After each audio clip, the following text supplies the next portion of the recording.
Bom, então hoje nós estamos dando sequência, né? Estamos no livro 50 anos depois, no segundo capítulo, o capítulo que se chama Um Anjo e um Filósofo, que é uma conversa que está acontecendo entre a Célia, a neta, né, e o seu avô, que se chama Quinéio Lúcio. Na semana passada, nós terminamos no momento em que a Célia estava se abrindo para o Quinéio Lúcio.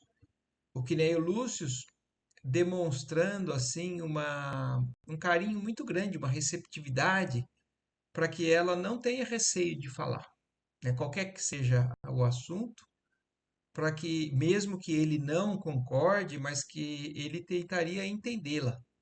E aí ela começa dizendo que com relação à religião, ela realmente é adepta do cristianismo e ela iria explicar para o avô que ele deveria entender a fundo para depois poder negar, mas ela também fala que além disso, ela pergunta, né, se é errado, se é pecado amar uma pessoa que não é do nível social que ela, principalmente naquela época onde existiam os escravos, né? Então ela tem uma história com um escravo que se chama Ciro, né? Ela é apaixonada, não quer dizer que ela tenha tido um caso com ele, mas o espírito dela se vincula fortemente a um outro espírito de uma pessoa que, para a condição social dela, se torna praticamente inviável. E ela fala, né, que como a gente não explica, né, esses mistérios, né, como que às vezes uma palavra, um gesto ou um olhar de uma pessoa para outra desperta algo que às vezes é muito forte. E ela fala, né? Eu tenho a sensação que o meu espírito está algemado ao de outro para sempre, o espírito desse Ciro, através desses vínculos que foram sendo criados. E aí, então, ela faz uma pausa no começo da conversa e segue explicando. Fez uma pausa na exposição de suas reminiscências e, observando-lhe a emotividade a desbordar dos olhos úmidos, que Neio Lúcio animou-a. Continua, filhinha. Faço questão de ouvir e sentir a tua história toda. Nosso passeio, prosseguiu ela com os olhos d'alma mergulhados no painel de suas mais íntimas recordações. Corria sereno e sem tropeços, quando, em dado instante, levantou-se uma onda larga, impelida pelo vento forte. Então, ela estava contando, né, que ela tinha sido levada a um passeio num lago onde ela estava sendo conduzida por esse escravo, que se chama Ciro. Mas aí uma onda forte, impelida por um vento forte, um abalo mais violento, justamente a ponto onde me instalara, quando absorta nos meus pensamentos, caí de borco no seio espesso das águas. Então ela cai no rio, cai no lago, né? Ainda ouvi os primeiros gritos de mamãe e da irmãzinha, supondo-me perdida para sempre. Mas, quando me debatia inutilmente para vencer o peso enorme que me oprimia o peito sob a massa líquida, senti que dois braços vigorosos me arrancavam do fundo lodoso do lago, trazendo-me à tona, mercê de um desesperado e imenso esforço. Era Ciro que me salvara da morte. Com o seu espírito de sacrifício e lealdade, conquistando com esse ato espontânea a gratidão, com esse ato espontâneo, a gratidão sem limites de meu pai e de todos nós um reconhecimento carinhoso e sincero. No dia imediato, meu pai concedeu-lhe a liberdade, muito comovido pelos sucessos da véspera. No instante da sua emancipação, o jovem liberto beijou-nos as mãos com os olhos úmidos, na sua gratidão profunda e sincera, conservando-o meu pai em nossa casa, como serviçal prestimoso e livre, quase um amigo, se outras fossem as condições do seu nascimento. Ciro, porém, não me conquistou somente gratidão e estima a toda prova, como também o meu afeto d'alma, espontâneo e profundo. em tardes serenas e claras, sob as árvores do pomar, contou-me a sua história singular, cheia de episódios interessantes e comovedores. Então, acontece isso. Esse escravo salva a vida da Célia e ele, por reconhecimento, o Ovidio Lúcio liberta ele, mas ele continua trabalhando na casa. E a Célia, que já tinha, né, aqueles olhares, estava sendo atraída pela figura do Ciro, ela acaba se apaixonando por ele. E aí, nessas conversas dele como livre, ele conta a história dele, como ele chegou, né, como escravo ali. Em tenra idade, vendido a um rico senhor que o conduziu desde logo ao país do Ganges, terra misteriosa e incompreensível para os romanos, ali teve ocasião de conhecer os princípios populares de consoladoras filosofias religiosas. Então ele foi, né, vendido e foi para a Índia. E lá na Índia, como a gente já sabe, né, existiam já crenças religiosas que eram particulares daquela região, daquele povo.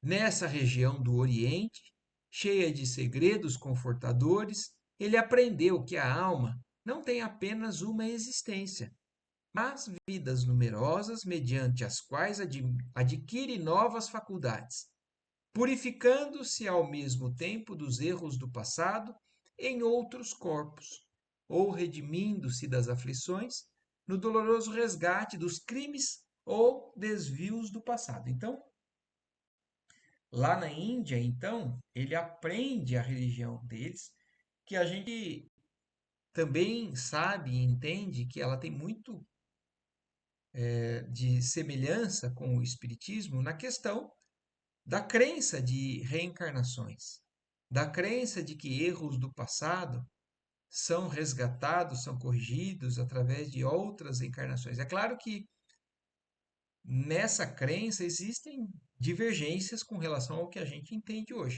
mas essencialmente, e naquela época, então, e isso é importante também que a gente entenda, né?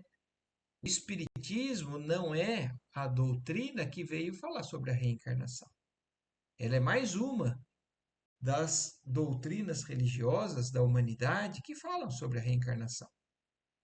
Então não é novidade, é que veio esclarecendo e com uma série de explicações a mais, com uma série de pontuações, com esclarecimentos de equívocos de outras religiões, mas assim sendo, então, naquela época eles já tinham acesso à reencarnação.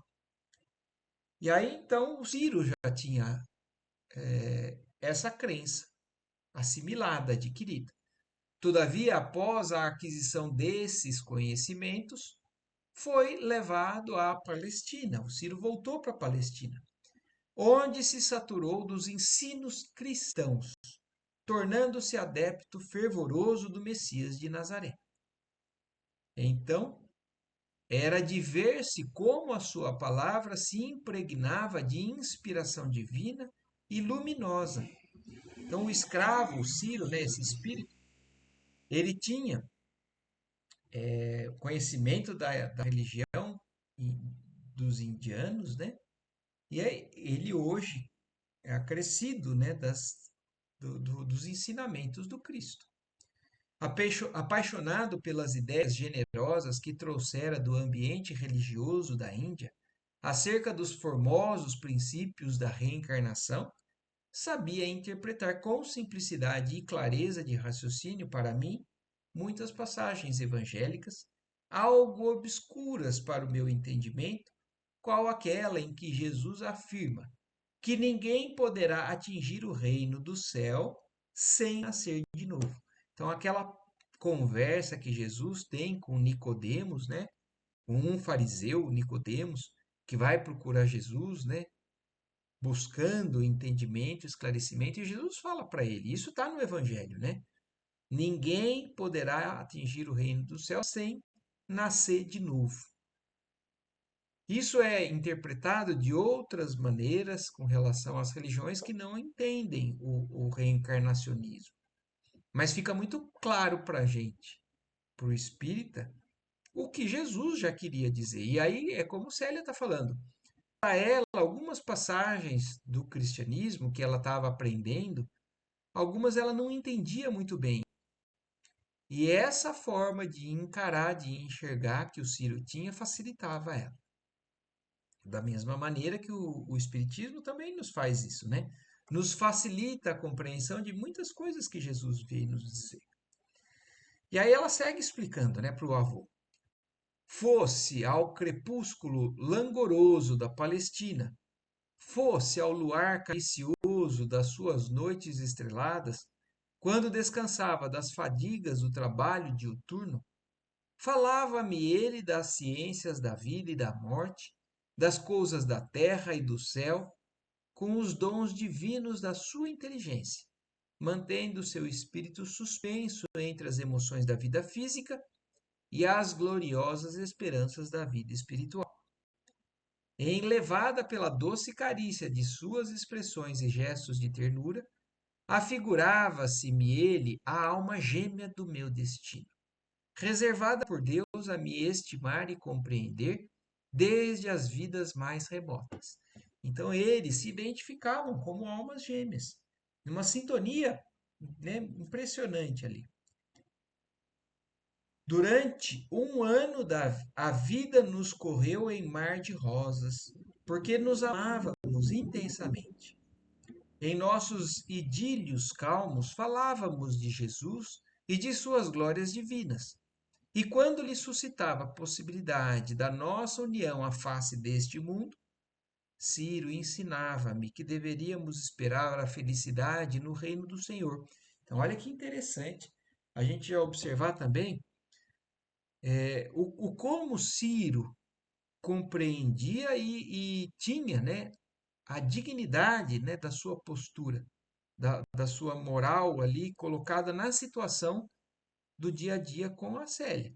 Então a Célia está cada vez mais encantada e eles se sintonizando muito bem, né? Se amando, mas não necessariamente dando vazão, né, à intimidade carnal. E aí é o que ela fala.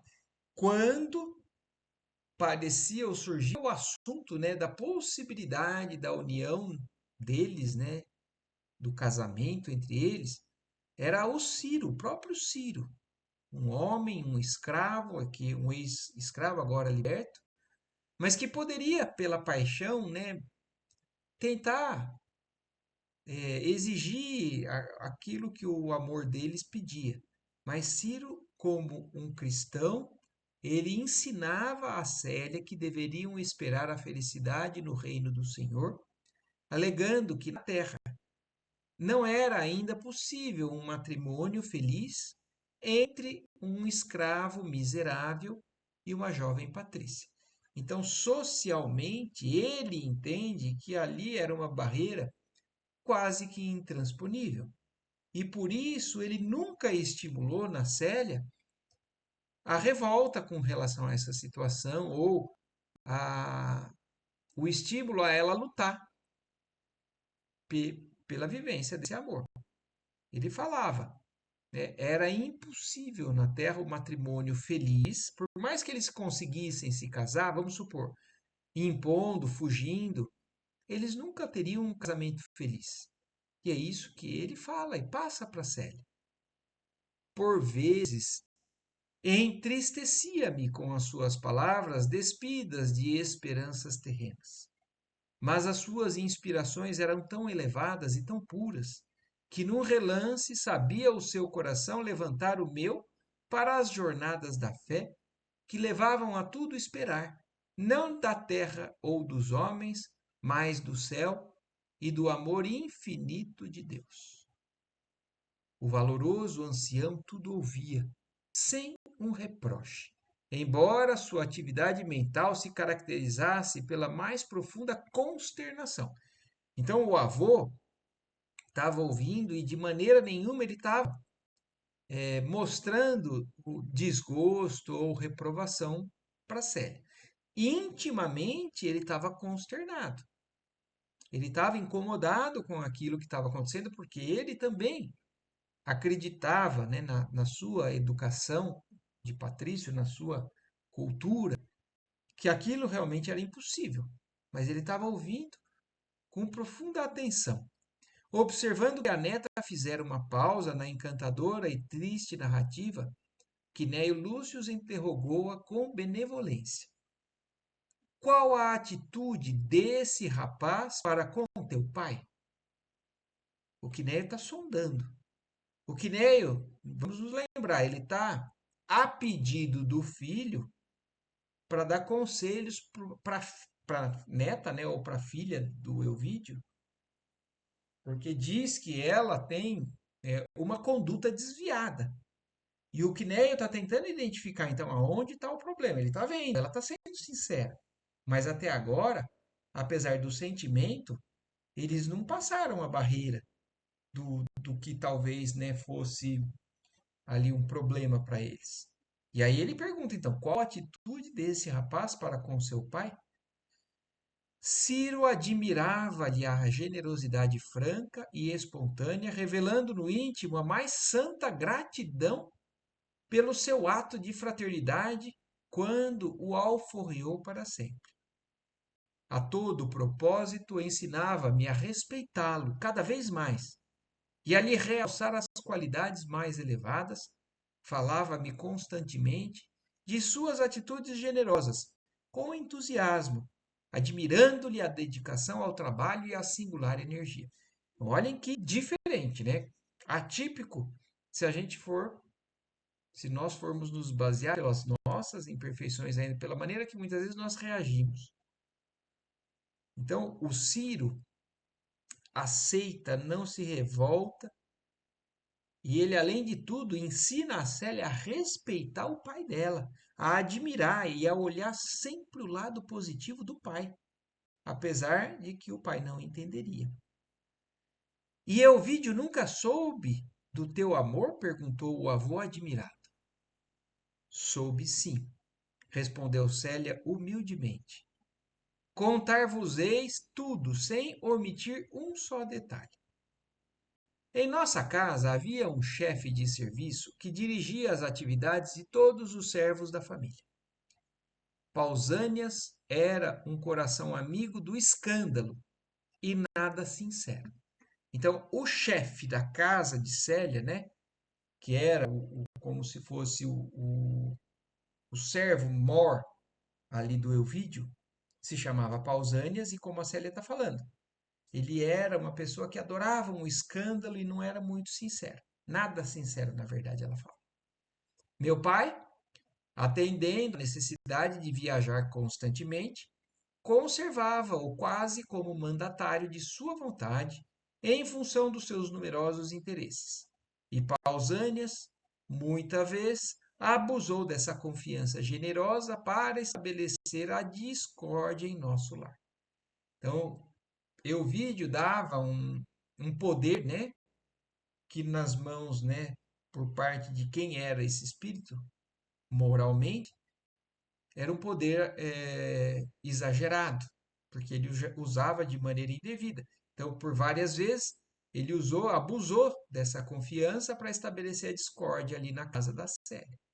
Observando a minha intimidade com o jovem liberto, cujos dotes morais tão fortemente me haviam impressionado o coração, esperou, certa feita, o regresso de meu pai de uma das viagens à Idumeia, envenenando-lhe então o espírito com insinuações caluniosas da minha conduta. E que fez Elvídio? Interrogou o velhinho bruscamente, cortando-lhe a palavra, como se adivinhasse o desenrolar de todas as cenas ocorridas à distância.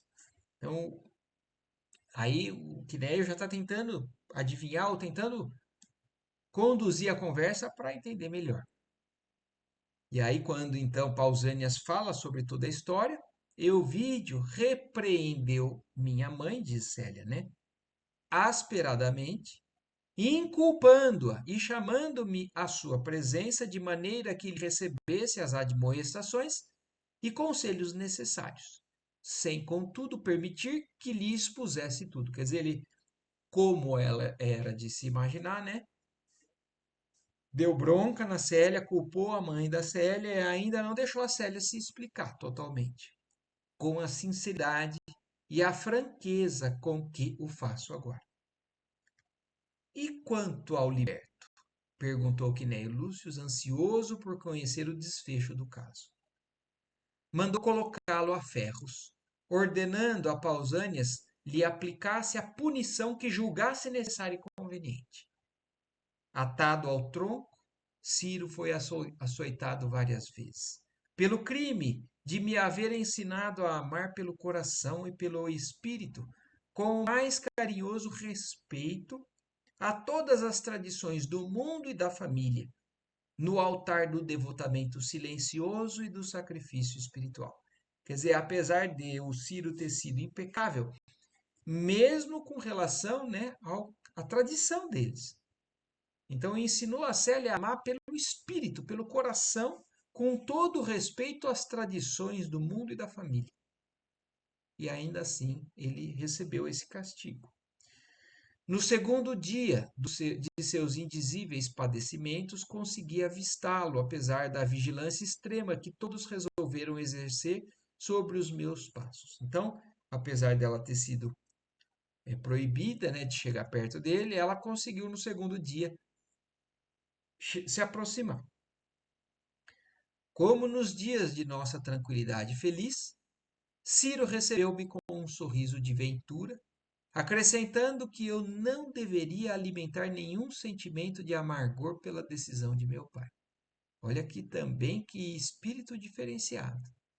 Então estava lá sofrendo, né, uma injustiça por parte do Ovídio, e quando a Célia chega, ao invés de ele reclamar, se queixar ou tentar, né, julgar e condenar o pai dela, recebe ela com um sorriso e acrescenta, né, que ela não deveria alimentar nenhum sentimento de amargor pelo pai, considerando que o seu espírito era bom e generoso, e que se não podíamos quebrar preconceitos milenários da terra, nem por isso deveríamos dar guarida a pensamentos de ingratidão. Então, a postura do Ciro aqui também já é um grande exemplo para a gente, né? Porque normalmente a gente costuma ser grato quando a pessoa está fazendo bem para a gente. Ele guardou a gratidão do bem que recebeu, e mesmo quando as coisas mudaram, ele continua estimulando ou devolvendo, né, reagindo com a mesma gratidão e tentando fazer com que a Célia não pense de maneira diferente dele. O sofrimento, porém, prosseguia a jovem, enxugando as lágrimas de suas reminiscências. Era dilacerante para minha alma. Reconhecendo a situação penosa daquele que polarizava todas as minhas esperanças, cheguei a maldizer sinceramente a minha posição de afortunada. Então, olha isso. Apesar dela não, né, maldizer o pai, ela chegou a se arrepender ou de pensar que era uma desgraça ela ter nascido como uma patrícia romana, né, como afortunada na posição social que ela era, que ela tinha. Que me valiam os mimos da família e as prerrogativas do nome que me felicitava, se a alma gêmea do meu destino estava encarcerada em pavorosa noite de sofrimentos? Expus-lhe então minha tortura íntima e os meus amargurados pensamentos. Ciro ouviu-me com resignação e brandura, respondendo-me depois que ambos tínhamos um modelo e um mestre, que não eram deste mundo, e que o Salvador nos guardaria no céu um ninho de ventura, se soubéssemos sofrer com resignação e simplicidade. Então, olha aqui também, né, o exemplo de um verdadeiro cristão, daquele que ouviu o que o Cristo falou e está conseguindo aplicar no momento de dificuldade, né? Então, o Ciro ouve, né, as lamentações da Célia e ainda não entra nas lamentações dela, porque às vezes a gente faz isso. A gente se sente prejudicado e quando alguém vem e fala mal daquela situação, a gente bota lenha na fogueira. E o Ciro não, falando, nós temos um modelo a ser seguido de que quando as coisas pendem para o nosso lado com relação à calúnia, porque o que aconteceu com Jesus? Qual foi o exemplo que ele deu maior? Foi condenado à morte, né, a ser crucificado. E ali ele mostrou a postura daquele que perdoa mesmo aqueles que fazem o erro. Então ele fala: o nosso modelo, nosso mestre, fala que ele vai guardar um lugar no céu para aqueles que sabem sofrer com resignação e simplicidade, à maneira dos bem-aventurados de sua palavra sábia e doce. Acrescentou que o Cristo também amara muito e, entretanto, perlustrou os caminhos da incompreensão terrestre, sozinho e abandonado. Se éramos vítimas de um preconceito ou de perseguições, tais sofrimentos deviam ser justos, por certo, dados aos desvios do nosso passado espiritual. De eras prístinas, e acrescentando que Jesus se sacrificara pela humanidade inteira, embora de coração imaculado como lírio e manso como cordeiro. Então, olha a conclusão que Ciro tem e chega a expor para Célia. Além do exemplo a ser seguido, ele fala: Jesus nos deu exemplo, mas que quando nós fôssemos vítimas aqui nesse mundo, que nós tivéssemos a consciência, né, aclarada, que nós tivéssemos certos de que, no nosso caso, isso devia ser justo. Porque devido ao nosso passado espiritual de muitos erros em outras existências, o que a gente estaria passando nada mais seria que reequilibrar, que pagar. E Jesus deu o exemplo sem precisar pagar nada. Ele que era de um coração imaculado, né, passou, se sacrificou pela humanidade, sem ter nada a pagar, e nós, então, se tivéssemos que passar pela mesma coisa, além de tudo, aquilo seria justo. Que valem os nossos sofrimentos comparados aos dele? No alto da cruz da impiedade e da cegueira humanas? Dizia-me valorosamente. Então imaginem que nem o Lúcio ouvindo isso. Porque ele está dando, a Célia está contando uma história que é uma lição, né? E que faz com que essa lição não agrida, né? Não prejudique, fira o orgulho dos patrícios ali, do próprio Cneio Lúcio. Então, ele está vendo o exemplo de um ex-escravo que tem uma postura moral acima daquilo que ele pode até conceber, e a Célia já passando tudo isso, ensinando e mostrando que tudo isso vem do próprio ensinamento do Cristo. Então, além dela explicar a história dela, com sinceridade, comprovando para o avô que eles se amam, sim, mas isso está além das forças deles, mas que eles não fizeram nada de errado. E que, além de tudo, ela está também arrematando, mostrando a questão da religiosidade dela, do exemplo cristão, que é o exemplo de conduta do Ciro e também dela. Então, dizia-me valorosamente: Célia, minha querida, levanta os olhos para Jesus e caminha. Quem melhor que nós poderá compreender esse doce mistério do amor pelo sacrifício? Sabemos que os mais felizes não são os que dominam e gozam neste mundo, mas os que compreendem os desígnios divinos, praticando-os na vida, ainda que nos pareçam as criaturas mais desprezíveis e mais desventuradas.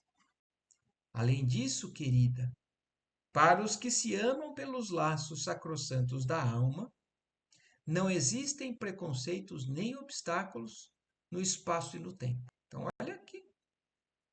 que grandiosidade de conceitos e de postura do Ciro, ensinando a Célia que agora passa, né, para o avô. Amar-nos-emos assim constantemente, esperando a luz do reino do Senhor.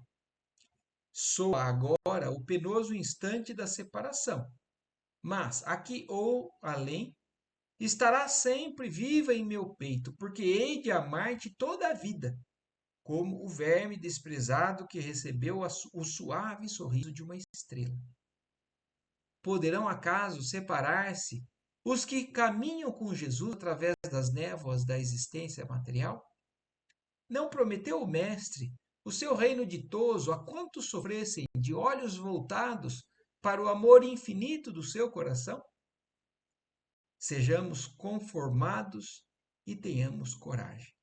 Então, a gente não costuma ver exemplo de entendimento cristão como o deles. Por isso que esses romances que o Emmanuel nos traz, desses primeiros cristãos,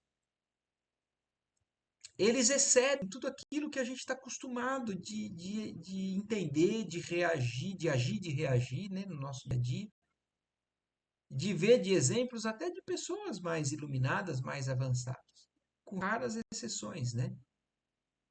Então, são exemplos de cristianismo verdadeiro.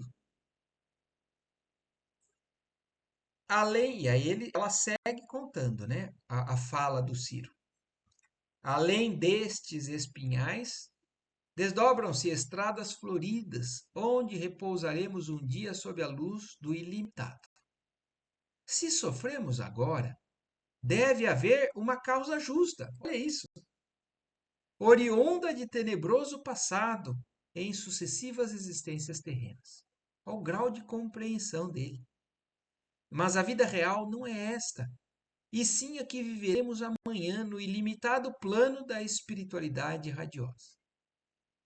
Enquanto as suas expressões consoladoras me retemperavam o ânimo combalido, via-lhe o rosto macerado e os cabelos empastados de copioso suor, que me deixavam entrever um sofrimento físico martirizante e infinito.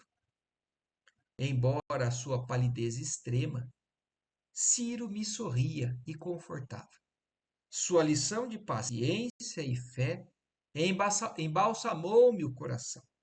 E aquela corajosa serenidade deveria constituir para mim precioso incitamento à fortaleza moral em face das provas. Então, não só o Ciro, sendo um espírito que estava compreendendo e conseguindo, né, dar estes primeiros passos ali, né, apegados a essa postura verdadeiramente cristã, a Célia recebe tudo isso e entende. E não se revolta. E como fala, né? Aquela lição dele de paciência e fé embalsamou o coração dela.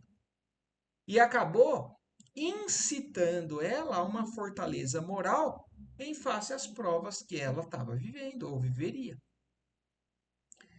Consolei-o então do melhor modo, testemunhando-lhe minha compreensão funda e sincera, quando ao sentido daquelas palavras de bondade e ensinamento, compreensão que eu guardaria no imo para sempre. Prometemo-nos, reciprocamente, a mais absoluta calma e confiança em Jesus, bem como eterna fidelidade neste mundo para nos unirmos um dia nos céus. Terminados os rápidos minutos que consegui para falar ao encarcerado, reconstituí as energias interiores da minha fé, enxugando corajosamente as próprias lágrimas. Procurei minha mãe e implorei a sua intercessão afetuosa, de modo a cessarem as cruéis punições que Pausânias impusera ao bem-amado de minha alma, dando-lhe ciência dos quadros penosos que presenciara.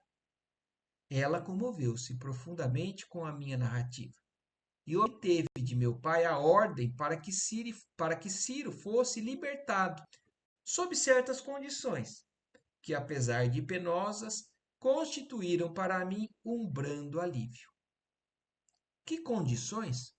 perguntou Quinéio Lúcio, admirado ante o romance comovedor da neta, cujos 18 anos atestavam a mais profunda intensidade de sofrimento. Então, imagine, né, aos 18 anos, esse espírito vivendo uma história assim e se resignando dessa maneira. Então, o Quinéio Lúcio estava impressionado com aquilo que estava ouvindo. Um conflito interno, talvez, com relação às questões, às luzes, né, que ele estava recebendo de ensinamento cristão ali, mas e ele continuava perguntando, querendo entender a história até o fim. E aí, então, ele pergunta que condições que eram aquela que o Vídio Lúcio acrescentou, né, com a liberdade dele. Meu pai acedeu, sob a condição de que não mais avistasse o jovem liberto para qualquer despedida, providenciando na mesma noite para que ele fosse escoltado por 2 escravos de confiança até Cesareia, em cujo porto deveria ser internado numa galera romana, desterrado a critério dos que a comandavam. Então, a condição de Ovídio Lúcio é: eu liberto ele, eu libero ele, mas sem despedidas, ele já vai logo para longe. E chegaste, filha, a alimentar algum rancor contra Ovídio em face da sua atitude? Não, respondeu com espontânea sinceridade. Se tivesse de alimentar qualquer rancor, seria contra o meu próprio destino. Aliás, Ciro ensinava-me sempre que não podem caminhar para Jesus aqueles que não honrarem pai e mãe de acordo com os preceitos divinos. Olha aqui, mais uma vez, o cristão sendo cristão. Então, tudo o que Quinéio perguntava, o que Célia contava, estava apoiado, embasado nos preceitos do Cristo. E ela reafirma agora: não porque o Ciro me ensinou que não pode se caminhar com Jesus se não honrar pai e mãe. Quinéio Lúcio encontrava-se eminentemente surpreendido.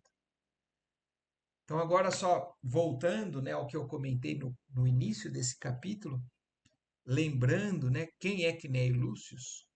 Hoje, Neio Lúcio, o espírito Neio Lúcio, que nos traz uma série também de mensagens através do Chico, a gente percebe que ele já tinha alguns valores morais na época. Mas olha, nesse momento, com essa neta, ele está sendo iniciado no cristianismo. Ele está sendo apresentado de maneira a marcar ele para sempre. E aí segue, né? Que nem o Lúcio então estava eminentemente surpreendido. Quando Euvídio lhe solicitar a intervenção moral junto da neta, longe estava de presumir tão doloroso romance de amor num coração de 18 anos, cheio de juventude e de piedade. Seu espírito, que conhecia o vírus destruidor que operava a decadência da sociedade mergulhada num abismo de sombras, extasiava-se com aquela narrativa simples de um amor doce e cristão que aguardava pacientemente o céu para todas as suas realidades divinas. Então é como fala, né? O Quinéio Lúcio era conhecedor do que uma paixão fazia em qualquer um na sociedade. E ele estava extasiado de ouvir como a neta se comportou perante isso. Porque o comum, o mais fácil de se encontrar, era a história de que tinha acontecido isso e os dois tinham fugido, ou enfrentado, ou se rebelado. Mas não, eles estavam demonstrando algo que Neil não fazia ideia. E é como ele está falando. Quando o Elvídio solicitou a intervenção moral dele para com a neta, ele está agora reconhecendo, no meio dessas reflexões, que ele estava tomando lição de moral. Nenhuma voz da mocidade lhe ainda lhe falara assim com tanta pureza à flor dos lábios. Admirado e enternecido, descansou a face enrugada na mão direita meio trêmula, entregando-se a uma longa pausa para coordenar ideias. Ao cabo de alguns minutos, notando que a neta aguardava ansiosa a sua palavra, perguntou com a mesma benevolência: Minha filha, esse jovem escravo jamais abusou da tua confiança ou da tua inocência? Porque agora ele está querendo entender. Fala, meu Deus, será que realmente nunca aconteceu nada? Será que a Célia não está querendo só omitir alguma coisinha, né? E ele pergunta: esse escravo nunca abusou da sua confiança e da sua inocência? Ela fixou nele os olhos serenos, em cujo fulgor cristalino podiam ler-se uma candidez e sinceridade a toda a prova, exclamando sem hesitar: Nunca. Jamais Ciro permitiu que os meus próprios sentimentos pudessem tisnar de qualquer tendência menos digna. Para demonstrar-vos a elevação de seus pensamentos, quero contar-vos que um dia, quando conversávamos à sombra de velha oliveira, notei que sua mão pousara levemente em meus cabelos, mas no mesmo instante, como se nossos corações se deixassem levar por outros impulsos, retirou-a dizendo-me comovido. Então, olha a cena, para que a gente tenha, assim, pintada, né? Imaginem isso, eles há um ano, como ela fala, por um ano eles viveram nesse entrosamento, nessa entrega, né, total de sentimentos, pelo menos da parte de sinceridade do espírito. E naquele momento, por um acaso, a mão caiu ou tocou no cabelo dela. E ela percebe que outros impulsos dominou o espírito deles, né? Porque é natural, né? Os hormônios, né? A idade. E no mesmo momento ele retirou a mão e disse para ela: Célia, minha querida, perdoe. Não guardemos qualquer emoção que nos faça participar das inquietações do mundo, porque um dia nos beijaremos no céu, onde os clamores da malícia humana não poderão atingir-nos. Olha isso. Quinéio Lúcio contemplou de frente a neta, cuja sinceridade diamantina lhe irradiava dos olhos cândidos e valorosos, exclamando: Sim, filha, o homem a que te consagraste possui um coração generoso e diferente do que se poderia presumir no peito de um escravo. Ao inspirar-te um amor tão distante das concepções da mocidade atual. E acentuando as palavras, como se quisesse imprimir-lhe nova força, com vistas a si mesmo, continuou após ligeira pausa. Além disso, essa nova doutrina, qual a aceitaste, deve conter uma essência profunda, dado o maravilhoso elixir de esperança que destila nas almas sofredoras. Acredito agora que Ovídio não sondou bastante o assunto para conhecer a questão nas suas facetas numerosas. Olha o quanto que o avô dela, né, o Quinéio Lúcio, ele é justo, né? É sensato na ponderação de tudo que ele está ouvindo. Além de tudo, ele já consegue concordar que se o cristianismo passou esses valores para vocês, então realmente é algo nobre. E que o próprio Ovídio, filho dele, não deve ter então penetrado nessa compreensão para poder julgar como ele julgou. É verdade, avô, respondeu confortada, como se houvesse encontrado um bálsamo para suas feridas mais íntimas. Meu pai, a princípio, não receava que analisássemos os estudos evangélicos, considerando-os perigosos, somente depois das intrigas de Pausânias. Supôs que as doutrinas do Cristo me houvessem acarretado qualquer deficiência mental, em virtude da minha inclinação pelo jovem liberto. Então o Elvídio, inclusive, culpa o cristianismo por conta daquele amor que estava acontecendo, achando que isso se devia a ideias que o cristianismo passava. Sim, teu pai não poderia entender um sentimento dessa natureza. No teu espírito de moça afortunada. Mas ouve, já que me falaste com uma ponderação que não admite reprovações ou corretivos, quais as tuas perspectivas de futuro? Aí agora olha o que nem Lúcio falando, já que eu entendi, a sua atitude não tem nenhuma vírgula de erro. Mas agora eu quero saber quais são as suas perspectivas para o futuro. Sobre tua irmã, teus pais já me falaram dos planos assentados. Daqui a alguns meses, depois de completar sua educação, na atualidade romana, Euvídia esposará Caio Fabrícios, cuja afeição a conduzirá a um dos postos de maior relevo social, de acordo com os nossos méritos familiares. Mas, a teu respeito, perseverarás, porventura, nestes sentimentos? Quer dizer, porque naquela época também era comum se determinar quem casa com quem. E se os pais determinassem que a Célia deveria então se casar com outra pessoa, o Quinéio está falando, porque ele ali na conversa a Célia falou: nós nos prometemos fidelidade um ao outro nessa vida para que a gente se una lá no céu. E aí o Quinéio está perguntando: você vai perseverar nesse sentimento? Meu avô respondeu com humildade. Caio Fabrícios, com os seus 35 anos maturados, cheio de delicadeza e generosidade, há de fazer a aventura de minha irmã, que bem o merece. Perante Deus, Euvídia fez jus às sagradas alegrias da constituição de um lar e de uma família. Junto do seu coração pulsará um outro, que lhe enfeitará a existência de mimos e ternuras. Quanto a mim, presinto que não obterei a felicidade como a sonhamos nesta vida.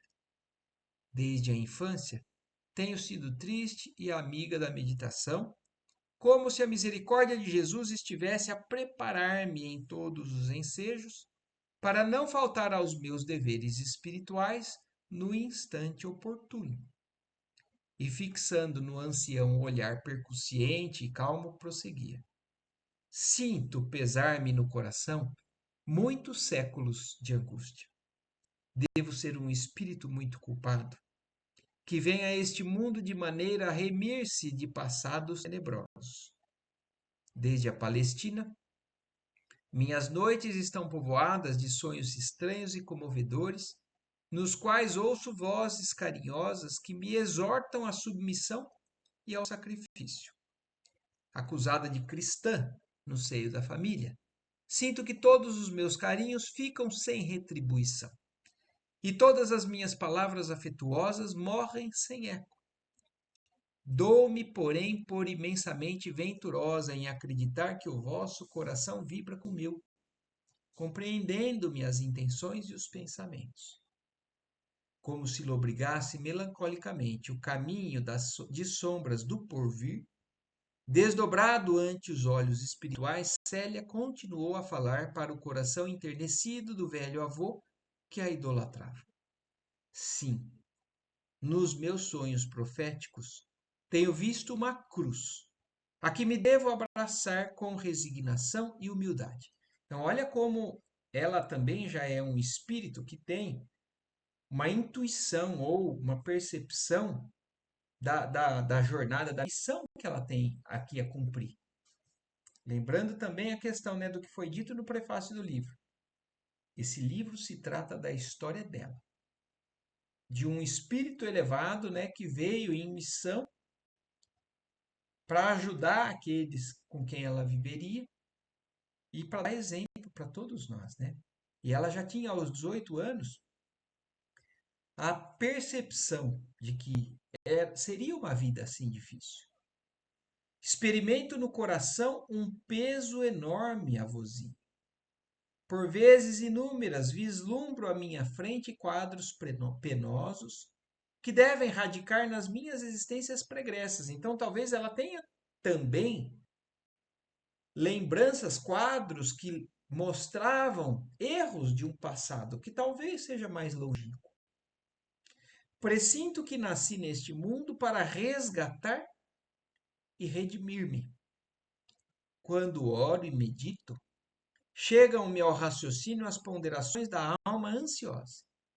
Não devo aguardar primaveras risonhas, nem flores de ilusão que me fariam esquecer a vida dolorosa do espírito destinado à redenção, mas sim invernias de dor e provas ríspidas, em dias de lutas ásperas, que me hão de reconduzir a Jesus com a divina claridade da experiência. Quinéio Lúcio tinha os olhos molhados de lágrimas ante as palavras comovedoras da neta, que, desde criança, lhe conquistara a adoração. Filha, exclamou com bondade, não posso compreender tamanho desalento num coração de tua idade. O nome de nossa família não permitirá tal abandono de ti mesma.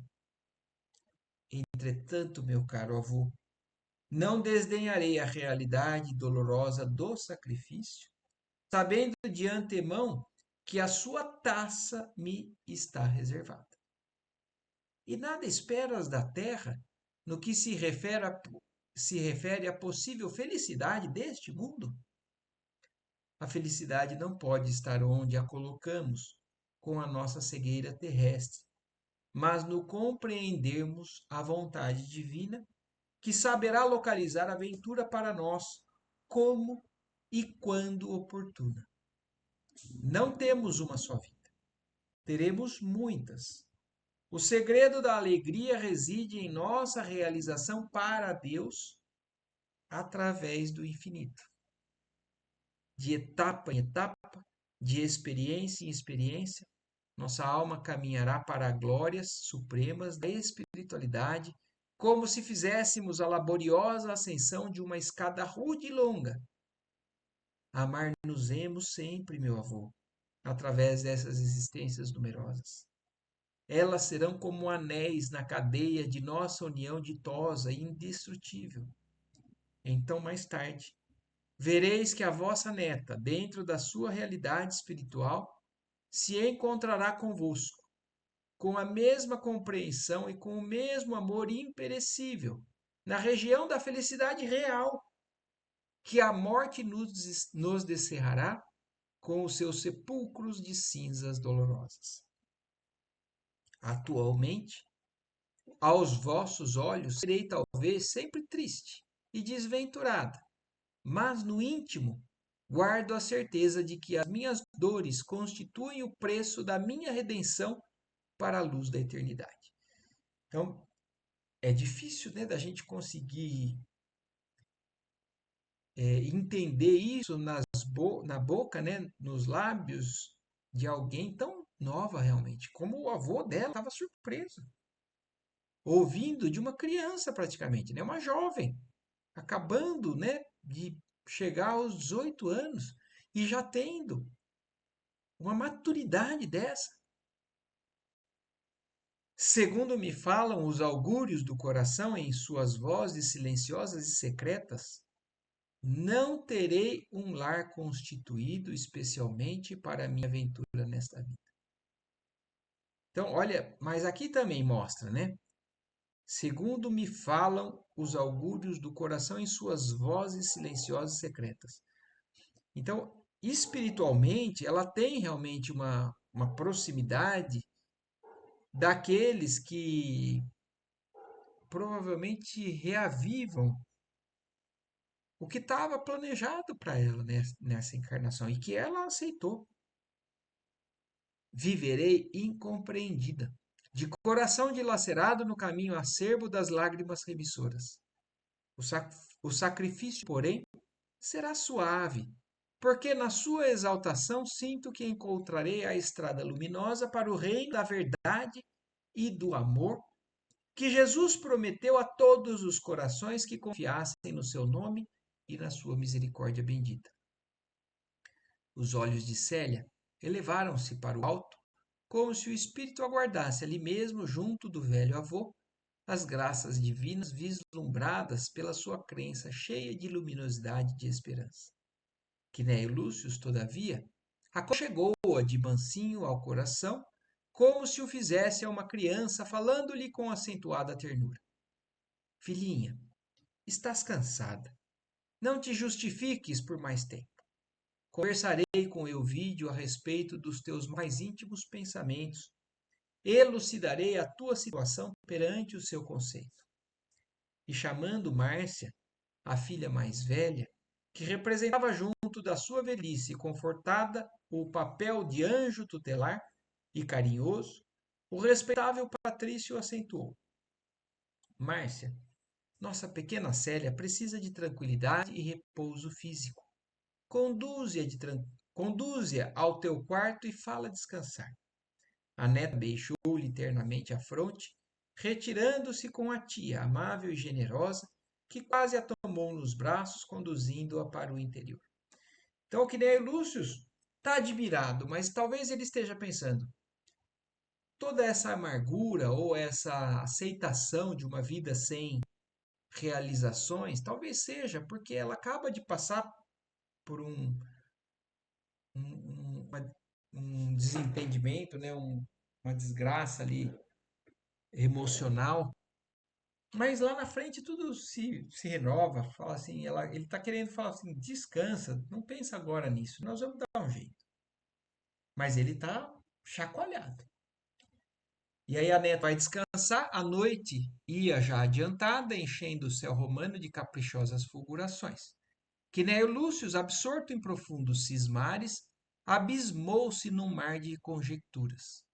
Seu velho coração estava exausto de palpitar na incompreensão dos arcanos do mundo.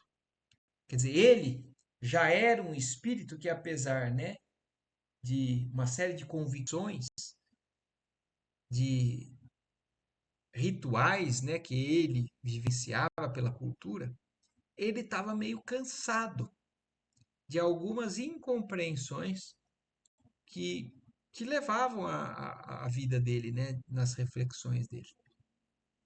Também fora jovem e também nutrira sonhos.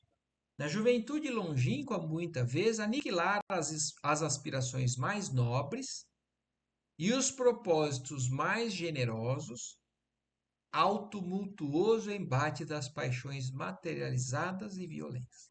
Então, aqui mostrando que ele mesmo, quando jovem, nutrira sonhos, e só que o que ele fez?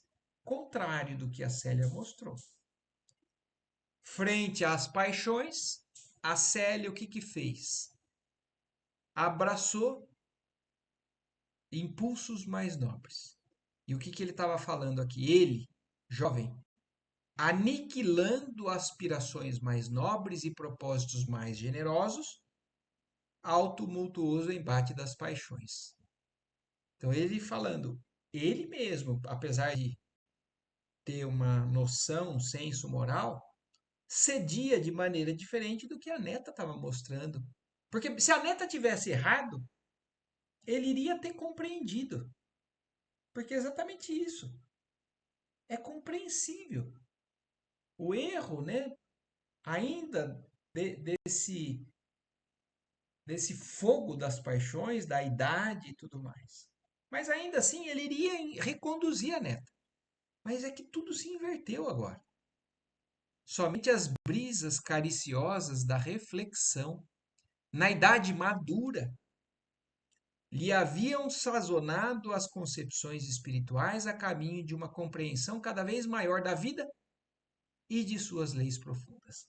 Quer dizer, ele só chegou com a idade, com as consequências da vida. Então, só agora ele estava atingindo maturidade moral, espiritual, elevação espiritual, que a neta mostrou já de pronto. Desde que se habituara a meditar sinceramente, assombravam-lhe o espírito os fantasmas da dor e os espantosos contrastes dos destinos humanos.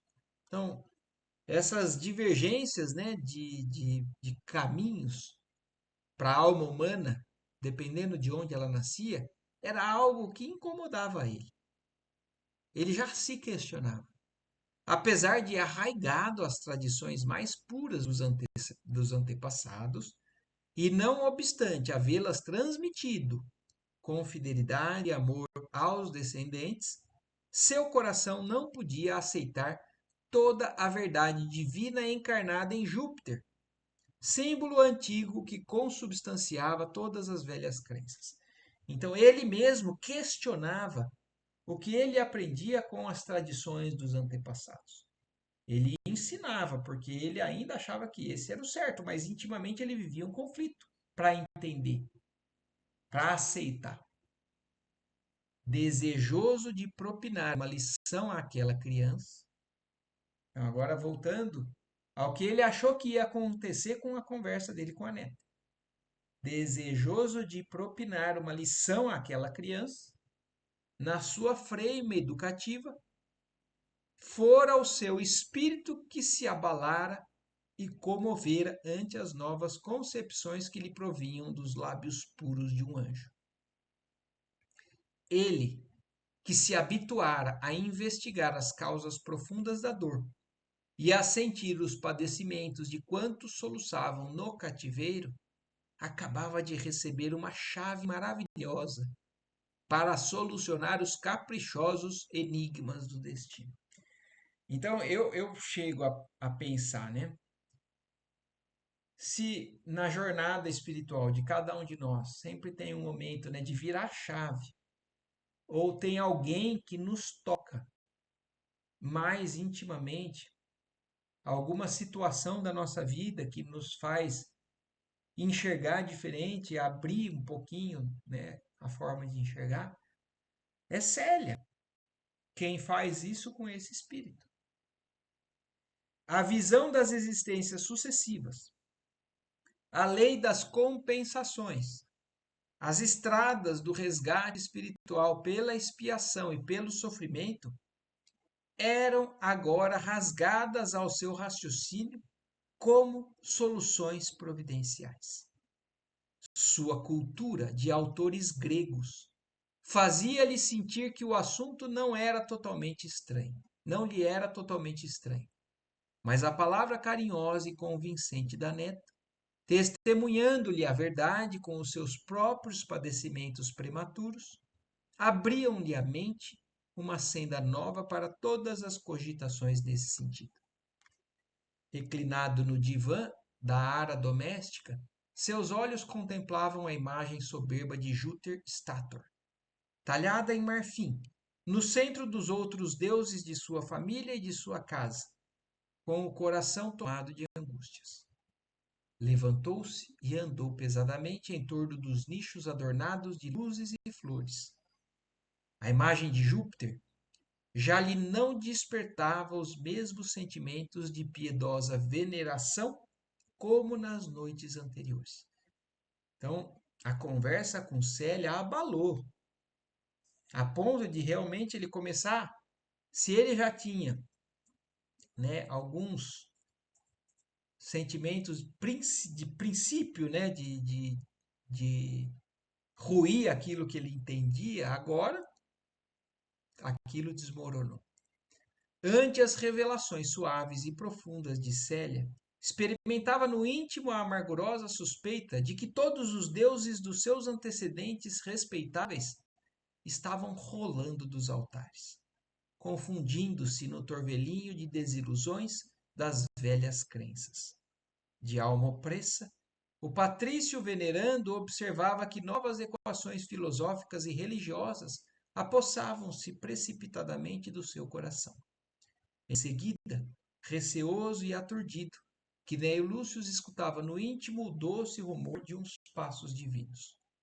Parecia-lhe que a figura suave e enérgica do profeta de Nazaré, cuja filosofia de perdão e de amor conhecia, através das suas pregações então correntes, surgia no mundo para estilhaçar todos os ídolos de pedra e assim orar-se do coração humano para sempre. O respeitável ancião, se era amigo da verdade, não o era menos do sagrado depósito das tradições austeras. No compartimento sagrado às divindades do lar, sentiu que o ambiente lhe asfixiava o coração e o raciocínio. Instintivamente abriu uma das amplas janelas mais próximas, por onde o ar da noite penetrou em rajadas, refrescando-lhe a fronte atormentada. Debruçou-se para contemplar a cidade quase adormecida. Sua conversa com a neta pareceu-lhe haver durado um tempo indefinido. Tão grande fora o efeito das suas asserções profundas e empolgantes. De olhos úmidos, contemplou o curso do Tibre, em toda a paisagem que o seu olhar abrangia, descansando o pensamento abatido nos efeitos de luz que a claridade lunar operava caprichosamente sobre as águas. Por quantas horas contemplou as constelações fulgurantes, sondando os mistérios divinos do firmamento? Somente muito depois, aos albores da madrugada, a voz cariciosa de Márcia veio despertá-lo de suas cogitações graves e intensas, convidando-o a recolher-se. Então, imagine o tempo que ele passou lá, né, com o cérebro fervendo. Que nem Lúcio dirigiu-se então para o quarto, a passos vagarosos, a fronte vincada de angústia, olhos fundos e tristes, como alguém que houvesse chorado amargamente. Emmanuel. Então, com isso, Emmanuel encerra esse capítulo, né?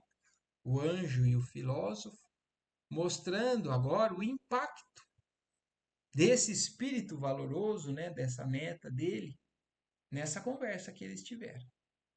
E assim, então, a gente termina hoje, passou um pouquinho do tempo, mas era necessário, né? A gente terminar esse capítulo para não sair, né, da linha de raciocínio, do fio, não perder o fio da meada. E na semana que vem nós vamos começar então o capítulo 3, que se chama Sombras Domésticas. Lindo, né? Combinado. Nossa, que capítulo lindo, Marco. Que lindo, né? Lindo. Que a gente durma envolvido nessas vibrações, né? Da Célia, do Ciro e do próprio Quineio, que também busca a verdade, né? Então é isso. Se vocês não têm nenhuma observação a mais para fazer, nenhuma dúvida, nada, nada. Nada, nada. Nada. Então, maravilha. Então, uma ótima noite para vocês, uma ótima semana. Você Ótima também, noite. ótima noite, Até pessoal. Boa mais. semana. Tchau, Tchau, tchau. tchau. Tchau, tchau.